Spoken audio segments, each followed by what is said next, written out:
സംസ്ഥാനത്ത് home voting ആരംഭിച്ചു. 85 വയസ്സിന് മുകളിലുള്ളവരും ഭിന്നശേഷിക്കാർക്കുമാണ് പോസ്റ്റൽ വോട്ട് ചെയ്യാനാവുക. ശരാശരി 30-നടുത്ത് വീടുകൾ ഒരു ദിവസം കയറുമെന്നും വോട്ട് ചെയ്യുന്നവർക്ക് എല്ലാ സഹായവും ചെയ്തു കൊടുക്കുമെന്നും പോളിംഗ് ഉദ്യോഗസ്ഥർ പറഞ്ഞു. നിയമസഭാ തെരഞ്ഞെടുപ്പിന്റെ പ്രചരണം സംസ്ഥാനത്തുടനീളം വലിയ രീതിയിൽ പുരോഗമിക്കുകയാണ്. അതിനിടെ സംസ്ഥാനത്ത് വീടുകളിലൂടെ ചെന്ന് പോസ്റ്റൽ ബാലറ്റ് വോട്ട് രേഖപ്പെടുത്തുന്ന നടപടിക്രമങ്ങൾ ആരംഭിച്ചിട്ടുണ്ട്. നമ്മളിപ്പോൾ നിൽക്കുന്നത് തിരുവനന്തപുരം സെൻട്രൽ മണ്ഡലത്തിലാണ്. അവിടെയുള്ള ഈഞ്ചക്കൽ മണ്ഡലത്തിലെത്തി വീടുകളിലൂടെ കയറി ഉദ്യോഗസ്ഥർ വോട്ട് രേഖപ്പെടുത്തുന്ന കാഴ്ചകളാണ് നമ്മൾ കാണുന്നത്. ഓരോ വീടുകളും രേഖപ്പെടുത്തി ചെന്ന് 85 വയസ്സിന് മുകളിലുള്ളവരും അതുപോലെ ഭിന്നശേഷിക്കാരായ ആളുകൾക്കും വീട്ടിൽ ചെന്നുകൊണ്ട് അവർക്ക് എല്ലാവിധ സഹായങ്ങളും നൽകിക്കൊണ്ട് വോട്ട് രേഖപ്പെടുത്തുന്നത് തെരഞ്ഞെടുപ്പിൽ എല്ലാവരുടെയും പ്രാതിനിധ്യം ഉറപ്പാക്കുക എന്നതാണ് ഈ ഒരു വീടുകളുടെ ചെന്ന് വോട്ട് രേഖപ്പെടുത്തുന്നതിന്റെ പ്രധാന ഒരു ഉദ്ദേശം എന്ന് പറയുന്നത്. നമ്മളോട് ഇലക്ഷൻ ഉദ്യോഗസ്ഥരൊക്കെ ചേരുന്നുണ്ട്. പ്രിസൈഡിംഗ് ഓഫീസറായിട്ടുള്ള അസീം കെയാണ് നേതൃത്വം നൽകുന്നത്. എന്താണ് ഇതിന്റെ ഒരു പ്രൊസീജിയർ? അതിൽ വന്ന് അവരുടെ ഐ ഡി കാർഡ് വെരിഫൈ ചെയ്ത് അവർക്ക് പോസ്റ്റൽ ബാലറ്റ് എങ്ങനെയാണോ ചെയ്യുന്നത് അതുപോലെ ഒരു വോട്ട് അവരെ കൊണ്ട് ചെയ്യിച്ച് നമ്മൾ അവരുടെ വോട്ട് രേഖപ്പെടുത്തുന്നു. ഒരാളുടെ വോട്ട് പോലും മിസ്സാകാതെ മാക്സിമം വോട്ട് രേഖപ്പെടുത്തുന്നതിനുള്ള ഒരു ചാൻസാണ് ഈ ഒരു കൊടുത്തിരിക്കുന്നത്. ഇതുവഴി കുറച്ച് സാങ്കേതികമായി കുറച്ച് പ്രയാസമുണ്ട്. രേഖപ്പെടുത്താൻ വോട്ട് രേഖപ്പെടുത്താൻ ബുദ്ധിമുട്ടുണ്ട്. പല ആൾക്കാർക്ക് പല രീതിയിലുള്ള ബുദ്ധിമുട്ടുണ്ട്. ഇപ്പം വയസ്സായി കഴിഞ്ഞാൽ പല പല അസുഖങ്ങളും ബുദ്ധിമുട്ടുകളൊക്കെ ഉണ്ട്. ആ ഒരു ബുദ്ധിമുട്ടൊക്കെ അവർ മാറ്റിവെച്ചുകൊണ്ട് തന്നെ നല്ല രീതിയിൽ സഹായിക്കുന്നുണ്ട്.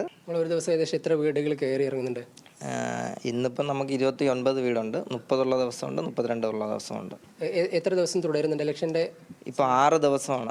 ഈ വരുന്ന ശനിയാഴ്ച വരെ 4-ാം തീയതി വരെയാണ് പറഞ്ഞിരിക്കുന്നത്. സാധാരണ പോളിംഗ് മെഷീനിൽ രേഖപ്പെടുത്തുന്നതിന് പകരം ഈ സ്ഥാനാർത്ഥികൾ ലിസ്റ്റിൽ നമ്മൾ പഞ്ച് ചെയ്യാണ് വേണ്ടത്. അതെ, പഞ്ച് ചെയ്യാം, ടിക്ക് മാർക്ക് ഇടാം, ക്രോസ് ചെയ്യാം, അങ്ങനെ വേണോ ചെയ്യാം. നമ്മളിപ്പം പഞ്ചിങ് ആ ഒരു ഇതുള്ളത് കൊണ്ട് പഞ്ച് ചെയ്ത് തന്നെയാണ് ചെയ്യുന്നത്. ഇപ്പം തീരെ അവശതയായ ആൾക്കാർക്ക് വീട്ടിലുള്ള ആർക്കെങ്കിലും മക്കളോ അല്ലെങ്കിൽ ആരെങ്കിലും ചെയ്യാൻ വേണ്ടിയിട്ട് അതിനും പ്രത്യേക ഫോമും കാര്യങ്ങളൊക്കെ ഉണ്ട്. എന്തായാലും ഇന്നും തുടരുകയാണ്. തുടരുകയാണ്. ഇന്നാണ് സ്റ്റാർട്ടിങ്, തുടങ്ങിയതേ ഉള്ളൂ.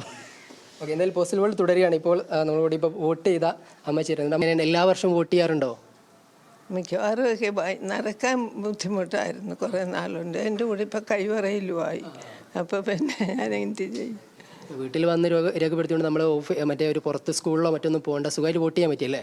അത് നിങ്ങളുടെ സഹകരണം കൊണ്ട്. എങ്ങനെയാണ് തെരഞ്ഞെടുപ്പിനൊക്കെ നോക്കി കാണുന്നത്?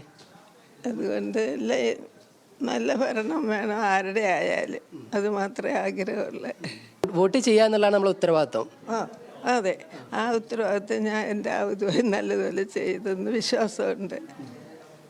ഓക്കെ അമ്മ, എന്തായാലും ഈ തെരഞ്ഞെടുപ്പ് ഉദ്യോഗസ്ഥർ ഇത്തരത്തിൽ എല്ലാ വീടുകളിലും ചെന്ന് ഈ പ്രായമായകൾക്ക് എല്ലാം എല്ലാവിധ സൗകര്യം ചെയ്തുകൊണ്ടാണ് ഈ ഒരു വീട്ടിൽ ചെന്നുകൊണ്ടുള്ള വോട്ടിംഗ് രേഖപ്പെടുത്തൽ മുന്നോട്ട് പോകുന്നത്. ഇത്രയും നിരവധി വീടുകൾ പോകാനുണ്ട്. ഇന്നാണ് സ്റ്റാർട്ട് ചെയ്ത് തുടങ്ങിയിട്ടുള്ളത്. മറ്റു വീടുകളും പൂർത്തിയാക്കും. ഈ പോസ്റ്റൽ ബാലറ്റ് ഇതോടെ 6 ദിവസത്തിന് ശേഷം പൂർത്തിയാക്കുമെന്നാണ് ഉദ്യോഗസ്ഥർ അറിയിച്ചിട്ടുള്ളത്. ക്യാമറാമാൻ ചന്ദുവിനൊപ്പം ആഷിഖ് റഹ്മാൻ, ന്യൂസ് മലയാളം, തിരുവനന്തപുരം.